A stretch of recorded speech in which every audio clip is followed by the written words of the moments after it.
Hello and welcome to the final lecture for this class, Reconstruction. This was a political reform movement which took place immediately following the end of the Civil War, as many tried to heal the nation's wounds in the aftermath of the most devastating war in American history.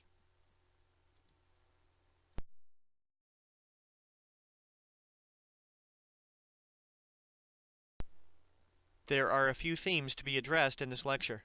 The first topic will be a profile of the various leaders involved with Reconstruction. Two presidents will be discussed, as well as some of the members of Congress. Secondly, the various goals and accomplishments of those leaders will be analyzed. Different groups emerged, which had their own attitudes about the actions the nation should take. Finally, the end of Reconstruction will also be discussed. There's one thing you probably want to keep in mind as you're going through this lecture or doing any reading on this subject. That would be an evaluation of Reconstruction. Do you think this political reform movement was a success or a failure?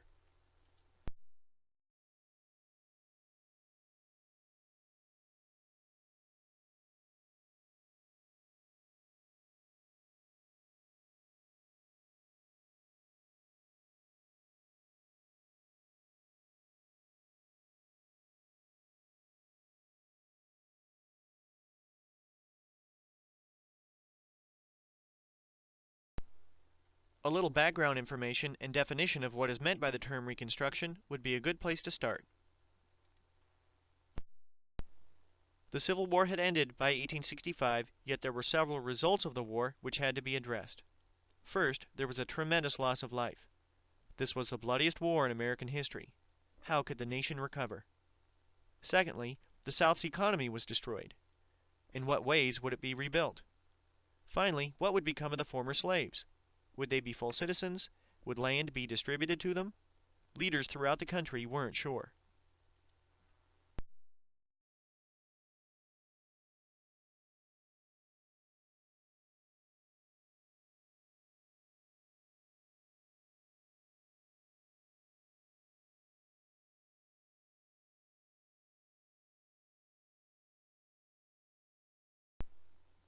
Here is a textbook definition of Reconstruction's primary focus.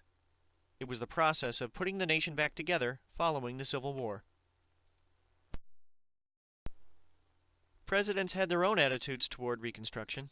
The first president who had to deal with it was Abraham Lincoln. He had a unique plan to reunite the nation.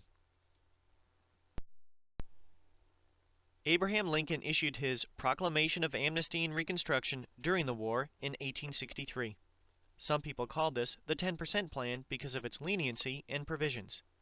Essentially, 10% of the voters in the Confederate States had to accept two things: emancipation of the slaves, and they had to swear loyalty to the Union.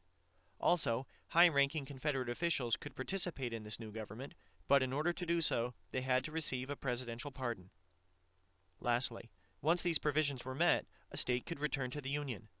This plan was noted for its leniency, as Lincoln wanted to make it easy for the Confederate States to return to the Union.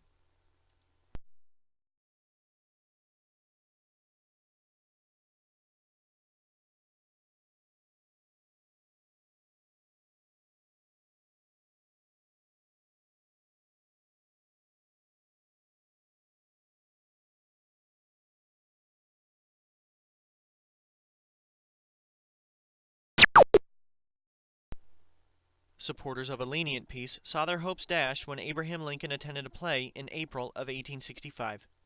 He was shot at point-blank range by the famous actor John Wilkes Booth while attending the play Our American Cousin at the now famous Ford's Theater. The nation mourned its fallen president, as is shown with this image on the left.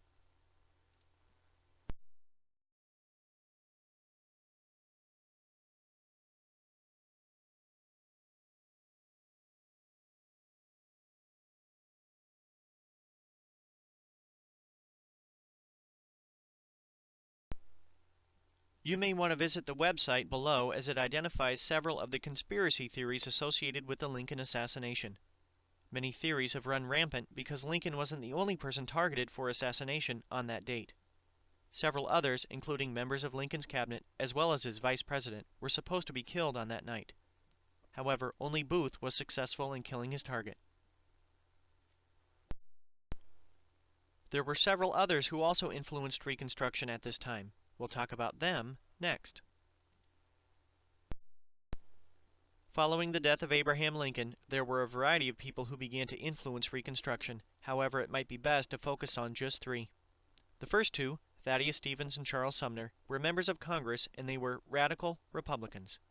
Andrew Johnson was Lincoln's vice president, who assumed the presidency following Lincoln's assassination.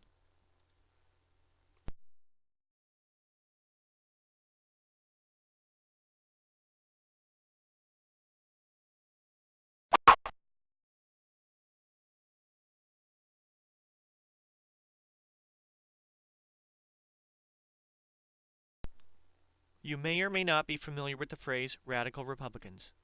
In this context, they were members of the Republican Party with two primary goals. They wanted to punish the South for causing the Civil War, and they also fought to protect the rights of former slaves. Below is a hyperlink for more information about radical Republicans.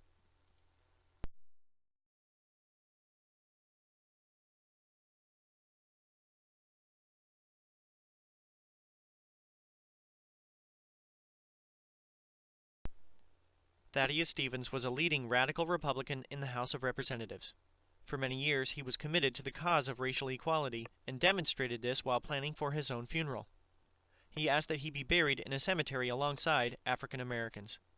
His goal when it came to Reconstruction was to focus on economic opportunity for former slaves and supported a program which would distribute land to blacks.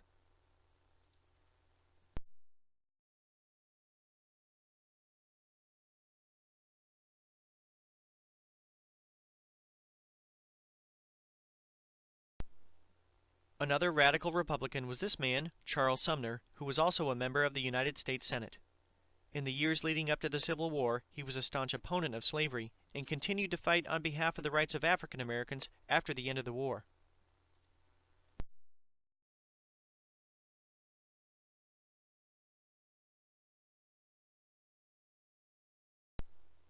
This image depicts an event which took place in 1857 on the floor of the United States Senate just a few years before the start of the Civil War.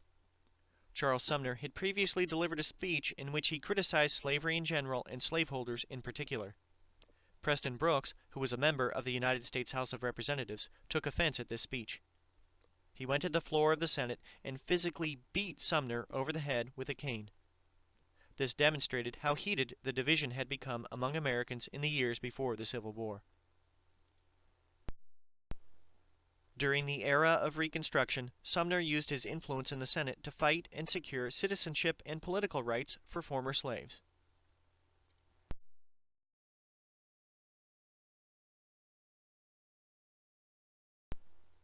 In addition to these radical Republicans, there's another individual who influenced Reconstruction who eventually found himself impeached. The third person to influence events following the death of Lincoln was this man, Andrew Johnson.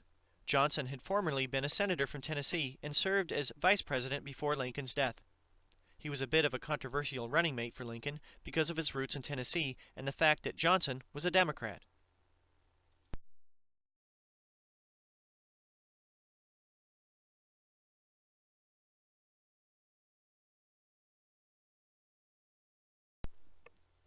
This map identifies several southern states during the Civil War. Notice where Tennessee is located. Johnson's home state of Tennessee fought with the Confederacy during the war, yet Johnson was the only Southern senator to remain loyal to the Union. This is why Lincoln chose Johnson to be his vice president when he ran for re-election in 1864. Lincoln demonstrated his desire to preserve the Union by choosing a Democrat, Lincoln was a Republican, who supported the Union over his home state.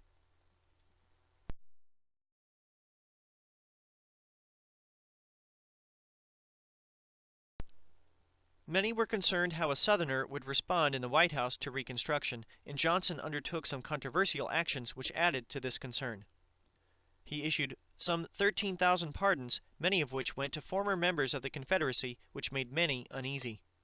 He then demonstrated his lack of concern for the rights of former slaves when he took no action as several states began to pass what were called black codes.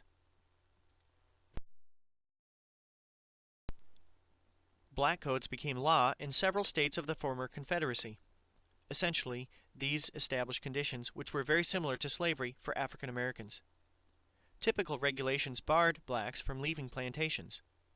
In most states, interracial marriages were prohibited, and African Americans could neither serve on juries nor testify in court against whites. You may click on the hyperlinks below to view websites for additional information on black codes.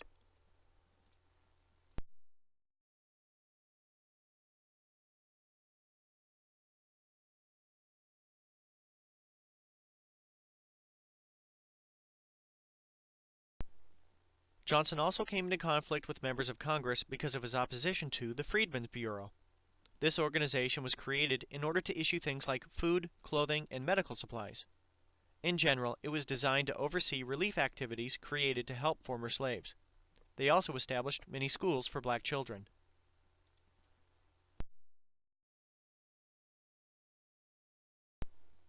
Here we see one of these newly established schools.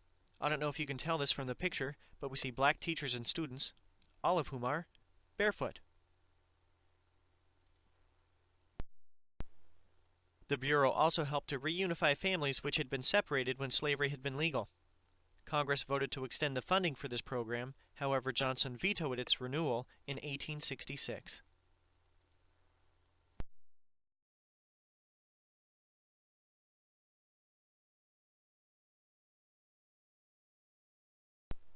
Largely due to his lack of concern for the rights of former slaves, Andrew Johnson became the first president in American history to be impeached.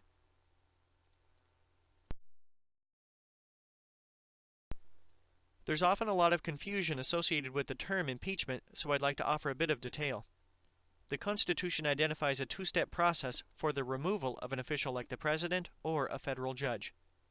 The first of these steps would be impeachment. This means to bring official charges against the president. To do so requires a majority vote in the House of Representatives. The second step would be a trial. This would take place in the United States Senate, and each individual senator would act as a juror. A two-thirds majority vote is needed to remove the president from office. The hyperlink below is to an award-winning website covering the impeachment of Andrew Johnson.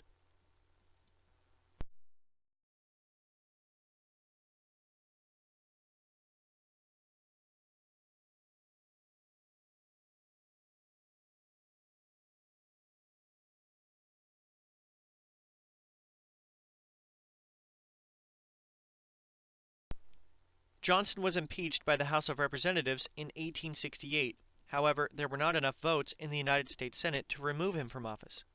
While he did remain president, he was largely ineffective in gaining support for his programs in Congress. So in many ways, after his impeachment, it was members of Congress who controlled Reconstruction. We see a new shift in Reconstruction in 1868 with so-called radical or Congressional Reconstruction. Following Johnson's impeachment, radical Republicans began to pass legislation designed in part to punish the South. One of the best examples of Congress asserting its authority over the president can be seen with a series of Reconstruction Acts. The first passed in 1867, but was followed by similar additional bills in 1868. First, the states of the former Confederacy were militarily occupied by U.S. troops. In essence, part of the United States became occupied territory.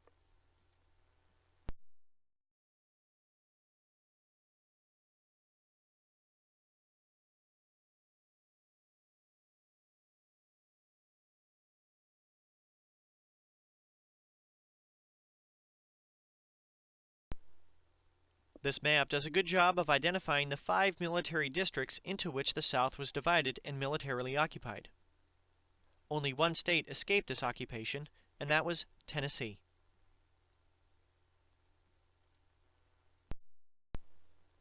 The Reconstruction Act also identified a way in which Southern states could be readmitted into the Union. In order to return, they were required to ratify the 14th Amendment. The reason why Tennessee escaped occupation was that it had already ratified the amendment in 1866.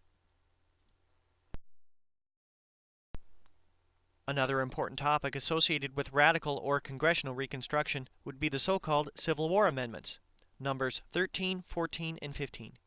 Each of these amendments address the status of former slaves following the Civil War. A partial text of this groundbreaking amendment to our Constitution is included below.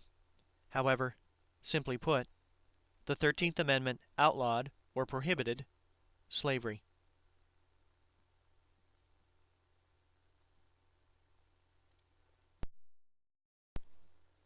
Many have argued that the 14th Amendment is the single most important amendment to the Constitution outside of the Bill of Rights. It did a variety of things. First, it ensured former slaves would be considered citizens, as it declared that all persons born in the United States were citizens of the United States. Secondly, it guaranteed equal treatment under the law for all citizens. Another provision punished states that denied voting rights to all of its male citizens.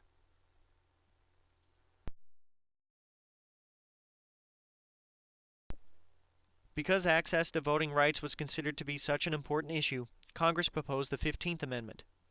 The 15th Amendment specifically guaranteed the right to vote for all black men. In the years immediately following the passage of this amendment, many African American men exercised this power, as is shown in the painting on the right. It should be noted that while the passage of these Civil War amendments demonstrated tremendous political gains for African Americans, there was no major redistribution of land. Most former slaves continued to remain tied to the land as sharecroppers for many years. This system of sharecropping will be discussed in more detail in lecture number 4, The United States at 1900.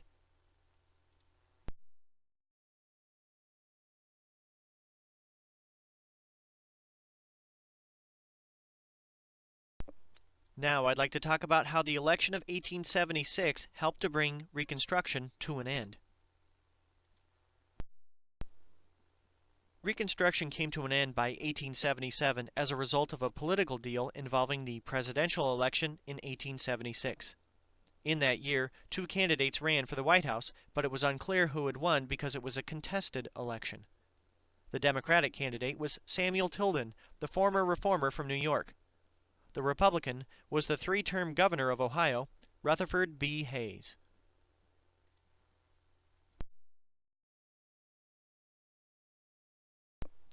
The problem with the election of 1876 dealt with voter irregularities in South Carolina, Florida, and Louisiana. Both sides accused the other of cheating, and both claimed victory in each of those states. To rectify this problem, a commission was established to find a resolution to this issue.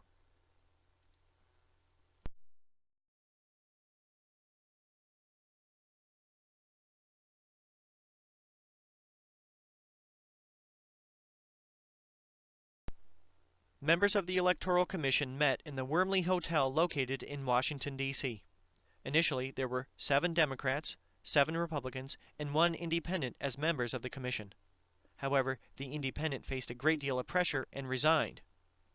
The second makeup of the commission included 7 Democrats and 8 Republicans.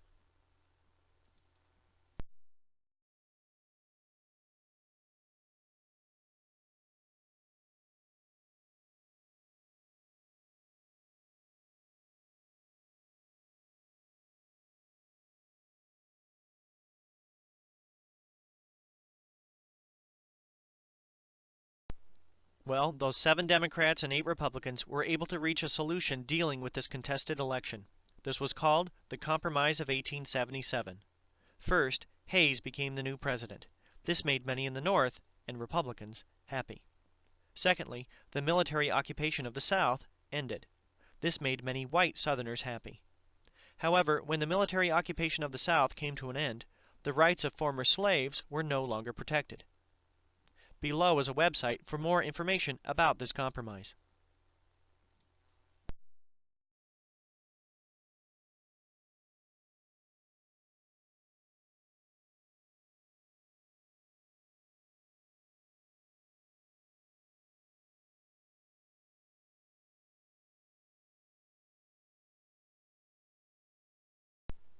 One final topic to consider would be an evaluation of this era of Reconstruction. How would you evaluate Reconstruction? Some historians argue it was a success. It was a success because slavery was abolished and African Americans were guaranteed equal treatment with the 13th, 14th, and 15th Amendments. In the 20th century, this led to expanded rights for all Americans. Other historians argue that Reconstruction was a failure because after 1877 there were rights guaranteed on paper but not in reality, particularly once the North turned its back on former slaves and the troops left the South. What you want to do is to think critically about this subject and come to your own conclusions.